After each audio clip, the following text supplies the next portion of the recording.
भगवान शिव कहते हैं कि मनुष्य के सपने में मरे हुए लोग दिखाई देने पर मिलते हैं ये संकेत। एक समय की बात है, नारद मुनि कैलाश पर्वत पर भगवान शिव से मिलने के लिए गए तो वहां पहुंचकर नारद मुनि ने भगवान शिव को प्रणाम किया। भगवान शिव ने बड़े प्रेम से नारद मुनि का आदर सत्कार किया और पूछा, हे नारद मुनि, तुम्हारा कैलाश पर्वत पर आने का क्या प्रयोजन है?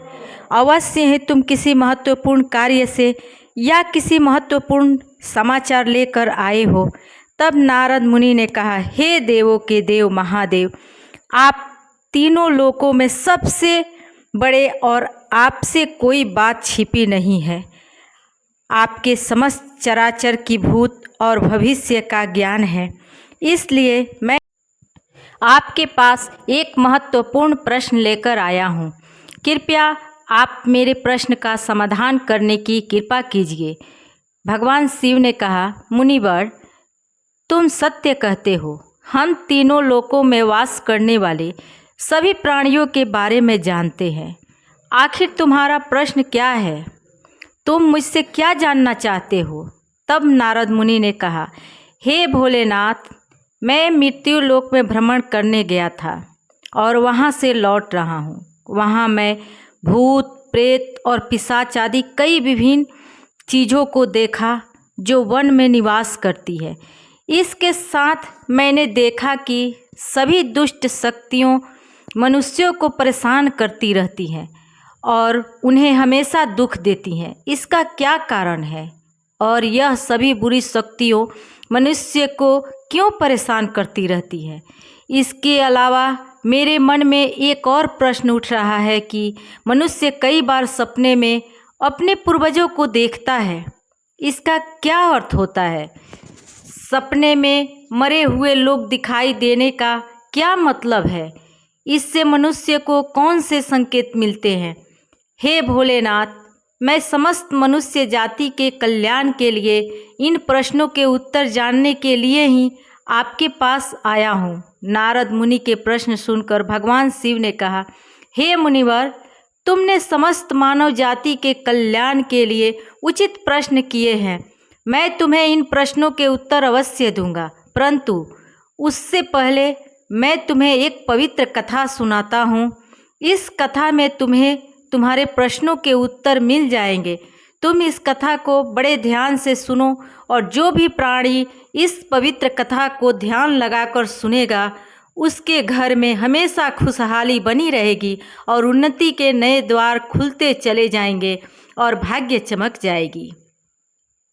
तब नारद मुनि ने कहा, हे भोलेनाथ, आप मुझे वह पवित्र कथा सुनाइए, मैं उसे बड़े ध्यान से सुनूंगा। फिर भगवान शिव ने नारद मुनि को यह पवित्र कथा सुनाई। एक समय की बात है, मध्य देश में एक बड़ी सुंदर और रमणीय नगरी थी। उस नगरी में एक व्यापारी अपने 4 भाइयों के साथ रहता था। व्यापारी और उसके सभी भाइयों का विवाह हो चुका था और वे सभी आपस में मिलजुल कर बड़े प्रेम से रहते थे। व्यापारी के घर में किसी भी चीज़ की कमी नहीं थी, क्योंकि वे सभी मिलजुल कर व्यापार करते थे।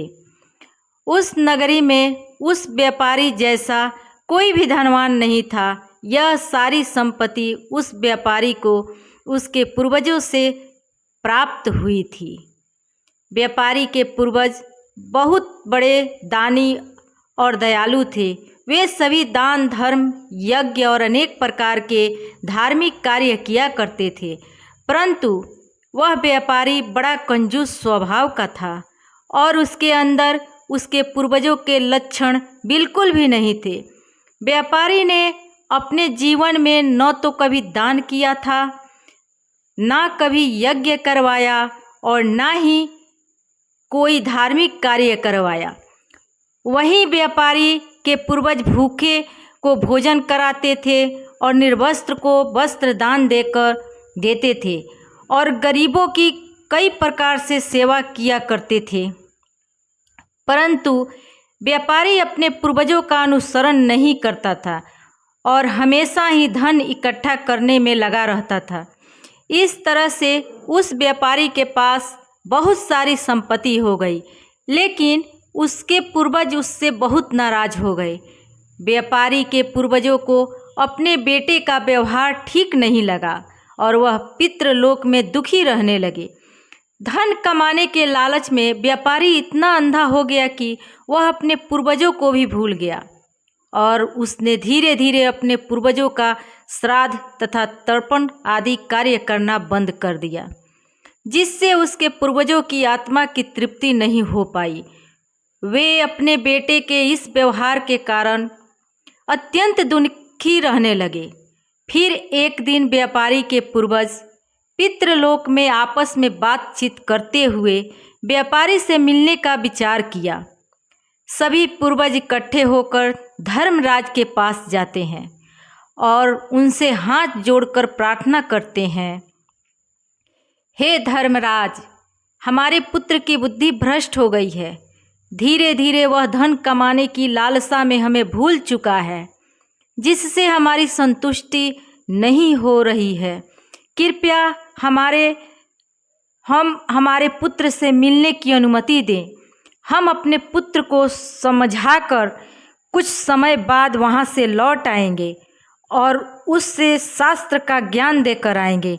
तब धर्मराज ने उन्हें आज्ञा देते हुए कहा, दिव्य आत्माओं, तुम्हारे पुत्र से मिलने के लिए तो नहीं जा सकते हो, परंतु तुम उसे सपना के माध्यम से संकेत जरूर दे सकते हो। धर्मराज की बात सुनकर सभी पितृगण सहमत हो जाते हैं और एक एक करके अपने पुत्रों के सपने में जाकर उन्हें दर्शन देते हैं। सबसे पहले अपने बड़े पुत्र, जो कि एक व्यापारी था, उसके सपने में जाकर दर्शन देते हैं और संकेत देते हैं, परंतु उसका बड़ा बेटा उन संकेतों को समझ नहीं पाता और अगले ही दिन वह उस सपने को भूल जाता है। वह अपने पितरों द्वारा दिए गए संकेतों को नज़रअंदाज कर देता है। फिर पितृगण अपने अन्य पुत्रों के सपनों में जाकर उन्हें संकेत देते हैं, लेकिन वह भी उन संकेतों को समझ नहीं पाते और नज़रअंदाज कर देते हैं।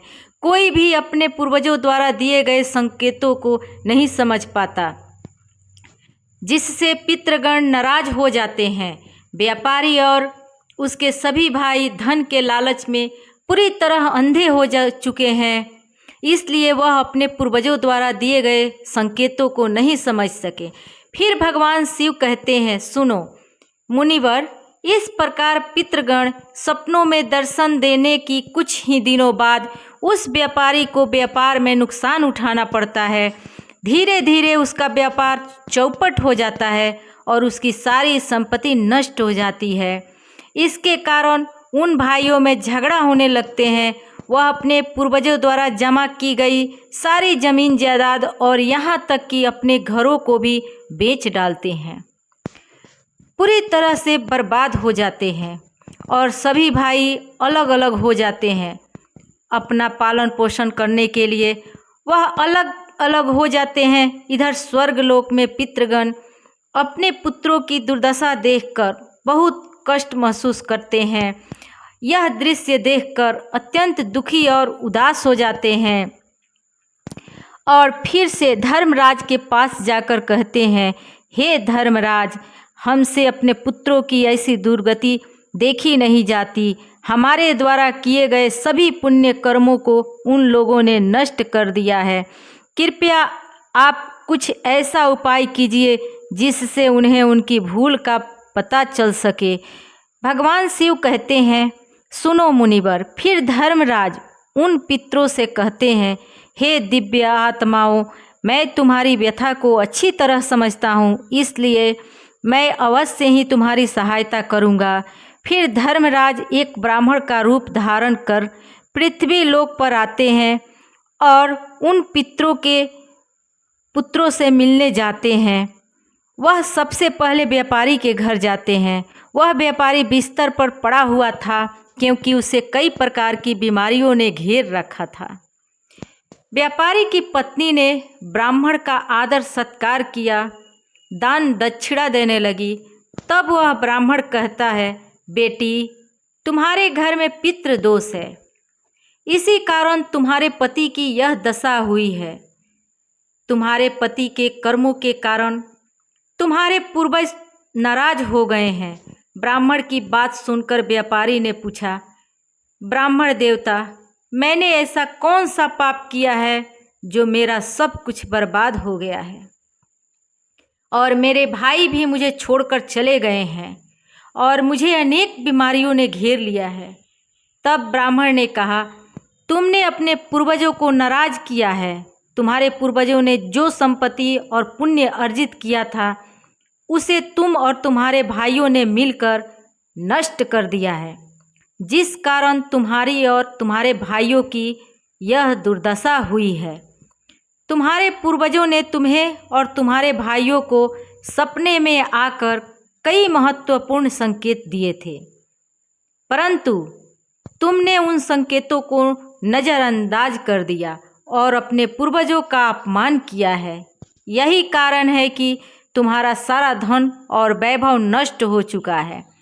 इस प्रकार ब्राह्मण द्वारा बताए जाने पर व्यापारी को सब कुछ याद आ जाता है और उसे याद आता है कि सपने में उसके पूर्वजों ने उसे दर्शन दिए थे।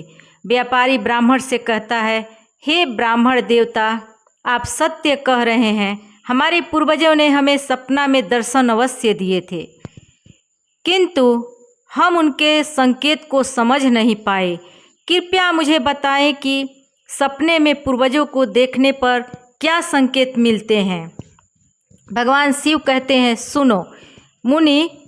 पर फिर ब्राह्मण देवता ने कहा, पुत्र ध्यान से सुनो, मैं तुम्हें सपने में पूर्वजों के दर्शन होने पर मिलने वाले संकेतों के बारे में बताता हूँ।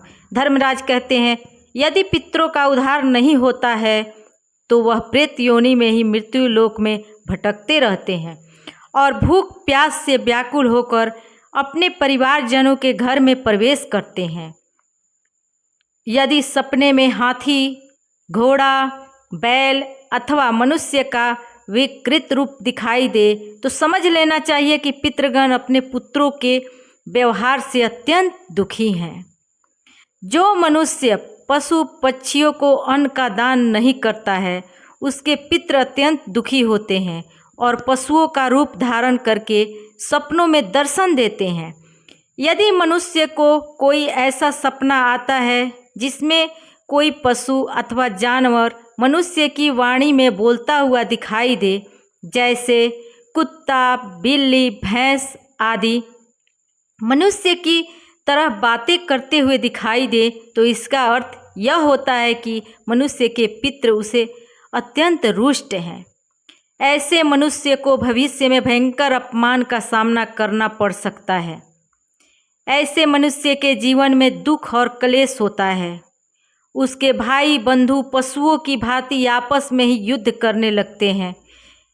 यदि धर्मराज कुछ मांगते हुए दिखाई देते हैं तो उस सपने को मनुष्य को कभी भी नज़रअंदाज नहीं करना चाहिए। इसका अर्थ यह होता है कि उसके पूर्वज और असंतुष्ट हैं और उनकी पितृलोक में तृप्ति नहीं होती है। जिस मनुष्य को सपने में उसके मृत पूर्वज कुछ मांगते हुए दिखाई देते हैं उसका सारा अन्न धन भंडार धीरे धीरे समाप्त हो जाता है और वह दरिद्रता में पड़ जाता है और उसकी हालत एक भिखारी के समान हो जाती है। इसलिए उस मनुष्य को तुरंत अन्न का दान करना चाहिए जिससे उसके मृत पूर्वज संतुष्ट हो सकें। यदि सपने में कोई पूर्वज क्रोधी अवस्था में दिखाई देता है तो उस मनुष्य के पूर्वज उसके कार्यों से संतुष्ट नहीं होते हैं और वह मनुष्य जो भी काम धंधा करता है उसमें उसे नुकसान उठाना पड़ता है और उसके द्वारा किए गए सभी कार्य व्यर्थ हो जाते हैं तथा उनका कोई फल उसे प्राप्त नहीं होता है। यदि सपने में पूर्वज दिखाई देते हैं और अचानक से अदृश्य हो जाते हैं तो समझना चाहिए कि आने वाले समय में उस व्यक्ति पर कोई बड़ा संकट आने वाला है। यदि सपने में कोई व्यक्ति अपने मृत परिजनों को रोता हुआ दिखाई देता है तो उसके पूर्वज उसे संकेत दे रहे हैं कि भविष्य में उसे नुकसान उठाना पड़ेगा। और उसका सारा धन वैभव नष्ट हो जाएगा। उसे भयंकर दरिद्रता का सामना करना पड़ेगा। आने वाले संकट की घड़ी को देखकर पूर्वज सपने में रोते हुए दिखाई देते हैं। यदि सपने में पूर्वज गंदे और मैले कपड़े पहने हुए दिखाई देते हैं तो यह निश्चित है कि उसे व्यक्ति का सारा धन नष्ट हो जाएगा और वह धनहीन हो जाएगा। तब वह ब्राह्मण देवता कहते हैं, हे पुत्र, यदि तुम्हें भी इस प्रकार के सपने दिखाई पड़ते हैं तो तुम्हें अपने पूर्वजों को प्रसन्न करने के लिए दान, धर्म, श्रद्धा, श्राद्ध आदि कर्म करने चाहिए, जिससे तुम्हारे सभी कष्ट दूर होंगे। ब्राह्मण की बात सुनकर उस व्यापारी को अपनी गलती का एहसास हो जाता है और वह तुरंत ही अपने भाइयों के पास जाकर ब्राह्मण देवता के द्वारा बताई गई बात को बता देता है। फिर सभी भाइयों को समझ में आ जाता है कि और उनके पूर्वज उन्हें सपने में आकर संकेत दे रहे थे। तब वह सभी भाई मिलकर नदी के तट पर जाते हैं और अपने पूर्वजों के लिए श्राद्ध, तर्पण, दान, दक्षिणा आदि कार्य करते हैं और अपने पितरों को संतुष्ट करते हैं। फिर एक दिन उनके पूर्वज उनके सामने सपने में आकर उन्हें दर्शन देते हैं और उन्हें नाना प्रकार के संकेत देते हैं। भगवान शिव कहते हैं, हे मुनिवर, जब मनुष्य के पूर्वज संतुष्ट हो जाते हैं तब मनुष्य को अनेक प्रकार के संकेत प्राप्त होते हैं। यदि सपने में मृत परिजन अपने परिवार वालों के सिर पर हाथ फेरते हुए दिखाई देते हैं तो इसका अर्थ यह है कि उसके पूर्वज बहुत प्रसन्न हैं और संकेत दे रहे हैं कि उनके जीवन में बहुत अच्छा समय आने वाला है। यदि पूर्वज मनुष्य की ओर हाथ बढ़ाते हुए दिखाई देते हैं तो पूर्वज यह संकेत दे रहे हैं कि जो भी काम कर रहा है उस कार्य में सफलता अवश्य मिलेगी। यदि सपने में पूर्वज स्वस्थ दिखाई देते हैं, उनके मुख पर तेज होता है और उनके वस्त्र चमकीले और सफ़ेद रंग के होते हैं तो यह समझना चाहिए कि उनके पितरों को मुक्ति मिल चुकी है। अगर सपने में पूर्वज दूर आकाश में बादलों के बीच बैठे हुए दिखाई देते हैं तो यह शुभ संकेत है। मनुष्य के पूर्वज अत्यंत प्रसन्न हैं और उसे आशीर्वाद दे रहे हैं।